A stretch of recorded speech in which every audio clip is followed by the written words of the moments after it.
Assalomu alaykum. Assalomu alaykum aziz do'stlar. Bu gal sizlar uchun bizda umuman boshqacha.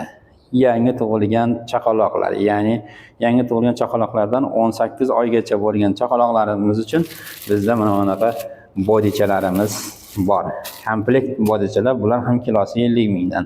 Komplekt bodichalar. Nimaga komplekt? Buni sababi hozir ochib ko'rsatamiz buni.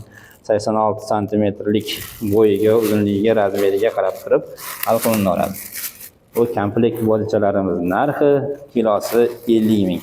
Bemalol murojaat qilasizlar, kelasizlar, olasizlar, ketasizlar. Buni tavsiya qilaman, ko'rsataman. Yangi tug'ilgan bola chaqaloqlar ham mazza qiladi.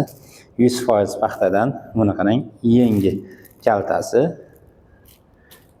Endi esa mana bu yengligidan bor.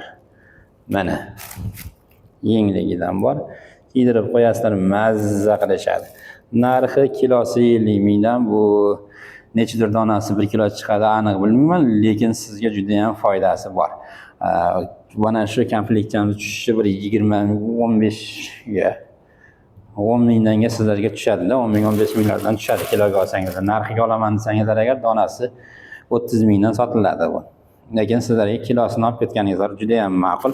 Bu ikki xil rangda, qizil va mana bunday rang. Hozir men sizlarga bunisini ham ochib ko'rsataman. Bemalol buni ham tezroq kelib, shoshilib kelib olib ketib qoladigan narsalarimiz bor. Savdogarlar, optimchilarga kelaverasizlar, olaverasizlar. Xohlasangizlar sizlarning biznesingizni bemalol yuritib berishga ham qurbimiz yetadi. Tovarlarimiz bor. Do'koningiz bo'lsa kelib bizdan olib ketaverasizlar. Dogovor qilsak, sotib berib turib pulini ham bersangizlar bo'laveradi. O'zbekiston bo'ylab bizning dastavkalarimiz bor, Qirg'iziston, Tojikiston bo'ylab ham dastavkalarimiz bor. Mana tomosha qilingizlar, buni bodichalarimiz narxi kilosi 50 mingdan. Bemalol o'tasizlar bizning kanalga, bu yerda tomosha qilasizlar, ko'rasizlar, kelasizlar, olasizlar, ketasizlar.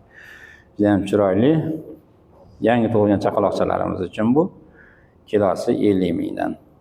Telegram kanalimizga o'ting. Mana shu videorolikning ostida Telegram kanalimizni ham silkasini qoldirganmiz.